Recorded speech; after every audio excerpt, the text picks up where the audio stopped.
Chapter 5. A Railroad Journey. Heidi was now in her 8th year. She had learned all kinds of useful things from her grandfather. She knew how to look after the goats as well as anyone, and Little Swan and Little Bear would follow her like two faithful dogs and give a loud bleat of pleasure when they heard her voice. Twice during the course of this last winter, Peter had brought up a message from the schoolmaster at Dorfli, who sent word to Uncle that he ought to send Heidi to school, as she was over the usual age and ought indeed to have gone the winter before. Uncle had sent word back each time that the schoolmaster would find him at home if he had anything he wished to say to him, but that he did not intend to send Heidi to school. As Heidi was running about one sunny March morning and had just jumped over the water trough for the 10th time at least, she nearly fell backwards into it for fright, for there in front of her stood an old gentleman dressed in black. When he saw how startled she was, he said in a kind voice, "Don't be afraid of me, for I am very fond of children. Shake hands. You must be the Heidi I have heard of. Where is your grandfather?" "He is sitting by the table, making round wooden spoons," Heidi informed him as she opened the door. It was the old village pastor from Dorfli, who had been a neighbor of Uncle's when he lived down there. He stepped inside the hut and, going up to the old man who was bending over his work, said, "Good morning, neighbor." The grandfather looked up in surprise, and then rising said, "Good morning," in return. He pushed his chair towards the visitor as he continued, "If you do not mind a wooden seat, there is one for you." The pastor sat down.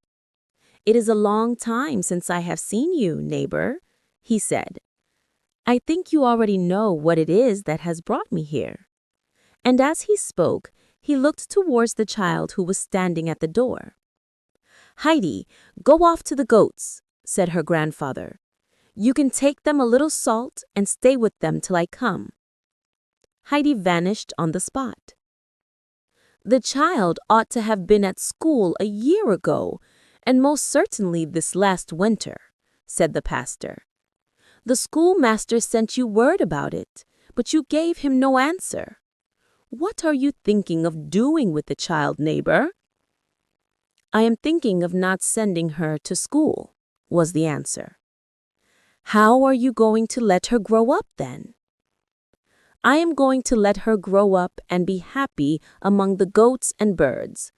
With them she is safe and will learn nothing evil." "But the child is not a goat or a bird. She is a human being. It is time she began her lessons. This is the last winter she must be allowed to run wild. Next winter she must come regularly to school every day." "She will do no such thing," said the old man with calm determination. "Do you mean that you intend to stick obstinately to your decision?" said the pastor, growing somewhat angry. "You have been about the world, and I should have given you more sense, neighbor.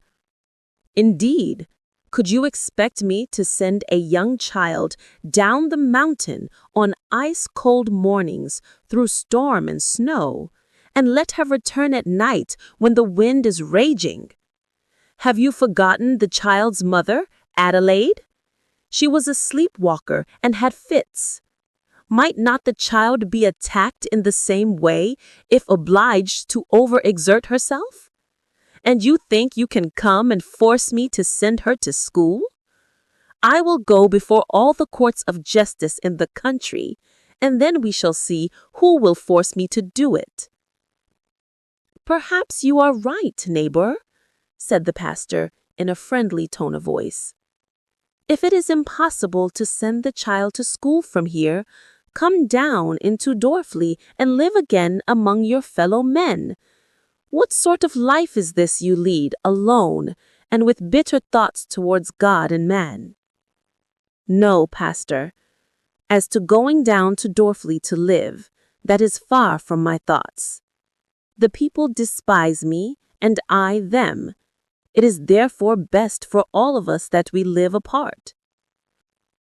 The visitor had risen and stood holding out his hand to the old man as he added with renewed earnestness, "I will wager that next winter you will be down among us again, and we shall be good neighbors as of old. Promise me that you will come and live with us again and become reconciled to God and man." Uncle gave the pastor his hand and answered him calmly and firmly, "You mean well by me, I know, but I will not send the child to school nor come and live among you." "Then God help you," said the pastor, as he left the hut and went down the mountain. Uncle was out of humor. When Heidi said, as usual that afternoon, "Can we go down to grandmother now?" he answered, "Not today." He did not speak again the whole day, and the following morning when Heidi again asked the same question, he replied, "We will see." But before the dinner bowls had been cleared away, another visitor arrived, and this time it was Deet. She wore a fine feathered hat and a long trailing dress which swept the floor. The grandfather looked her up and down without uttering a word. But Deet was prepared with an exceedingly amiable speech and began at once to praise the looks of the child. She should hardly have known her again, and it was evident that Heidi had been happy and well cared for with her grandfather. But she had just heard of something that would be a lucky chance for her. Some wealthy people in Frankfurt wanted a companion for their only daughter who was an invalid. Heidi was just the sort of child they were looking for, simple-minded and unspoiled, and after Deet had given them a description of Heidi, they had agreed to take her.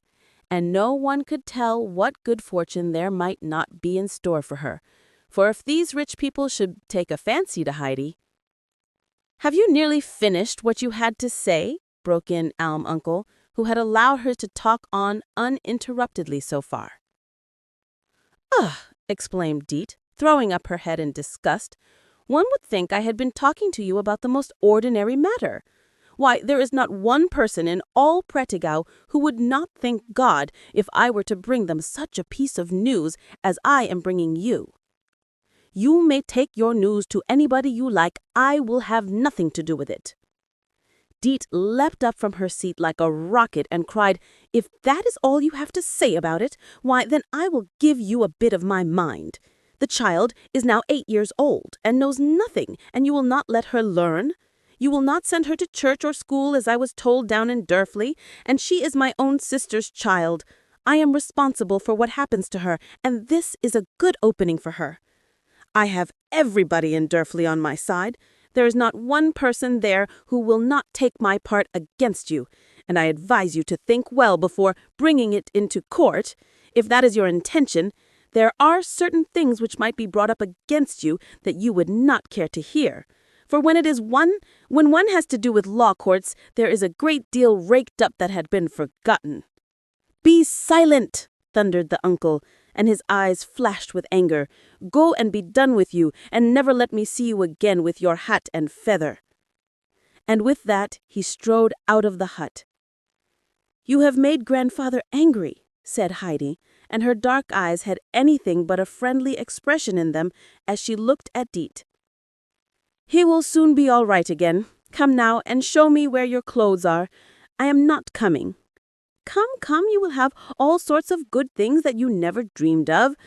Then she went to the cupboard and, taking out Heidi's things, rolled them up in a bundle. "Come along now. There's your hat. It is very shabby, but will do for the present. Put it on and let us make haste off."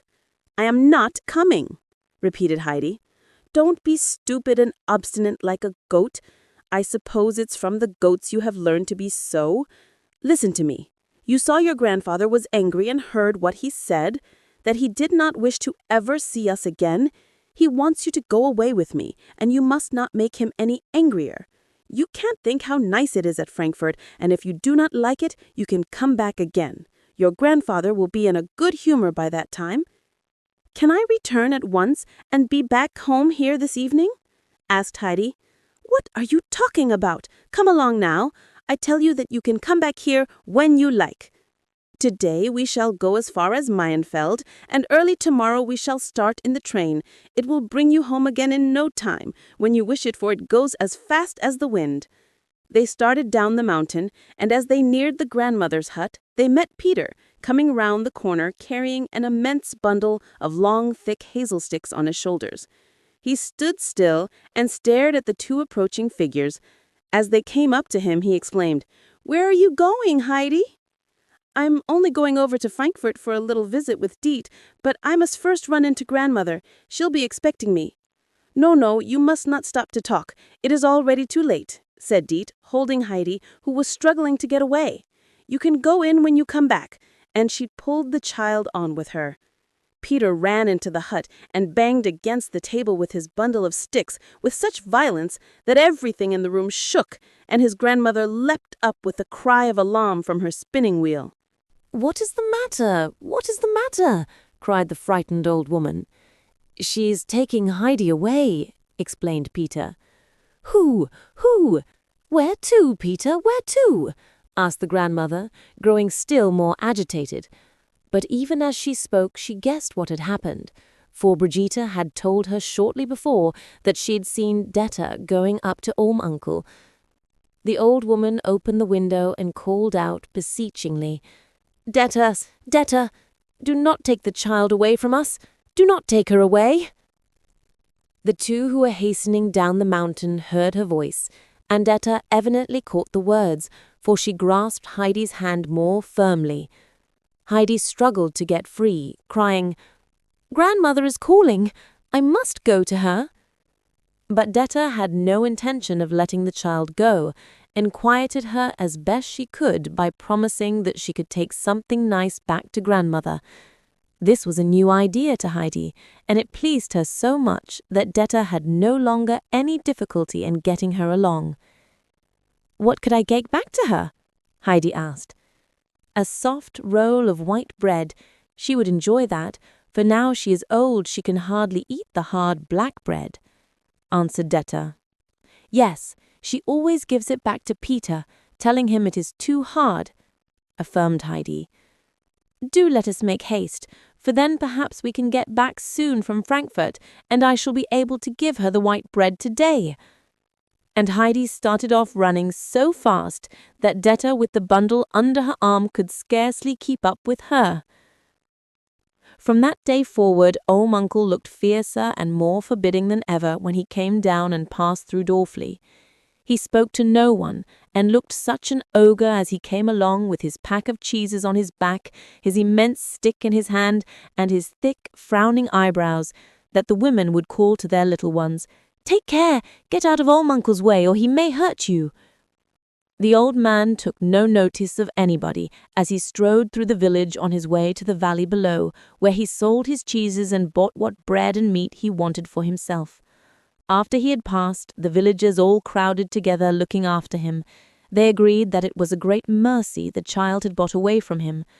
Only the blind grandmother would have nothing to say against him, and told those who came to bring her work how kind and thoughtful he had been with the child, how good to her and her daughter, and how many afternoons he had spent mending the house.